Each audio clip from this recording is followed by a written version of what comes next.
আসসালামু আলাইকুম। হিন্দু ভাইদের প্রতি নমস্কার, অন্য অন্য জাতির প্রতি রইল আন্তরিক ধন্যবাদ।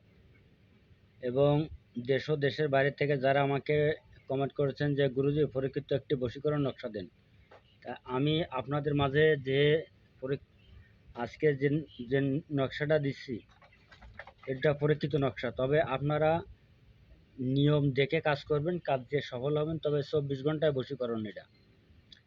এটা 24 ঘন্টায় বশীকরণ। তবে আমার নকশার ভিতরে কোনো ভুল নাই। এবং এই এই নকশাটা যদি আপনারা ঠিক মতন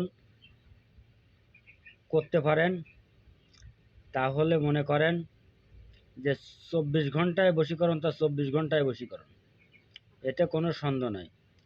তবে দেখেন নকশাটি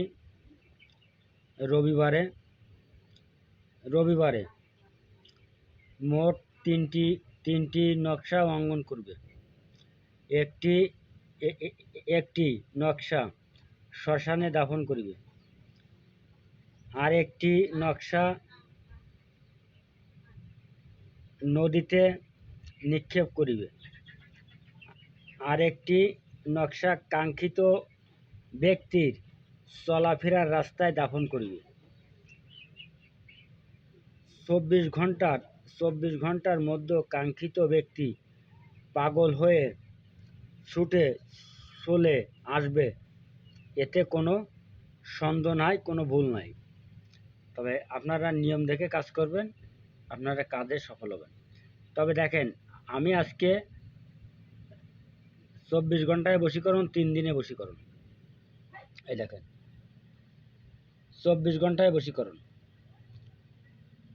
24 ঘন্টায় বশীকরণ নকশা এইটা। আর আরেকটা দেবো এর সাথে 3 দিনে বশীকরণ। তবে দয়া করে আপনারা কে কোন জেলা থেকে করতেছেন আমাকে কমেন্টে জানাবেন। এবং আপনারা 24 ঘন্টার আগে কাজে সফল পাচ্ছেন, না 24 ঘন্টা একটু পার হয়ে যায় কাজে সফল হচ্ছে, আমাকে কমেন্টে জানাবেন। আর আমার ভিডিওটা যদি ভালো লাগে আপনাদের কাছে, তা বেশি বেশি করে লাইক করবেন, শেয়ার করবেন, কমেন্ট করবেন। আল্লাহ হাফেজ, ধন্যবাদ। আপনারা স্ক্রিনশট দিয়ে নেন।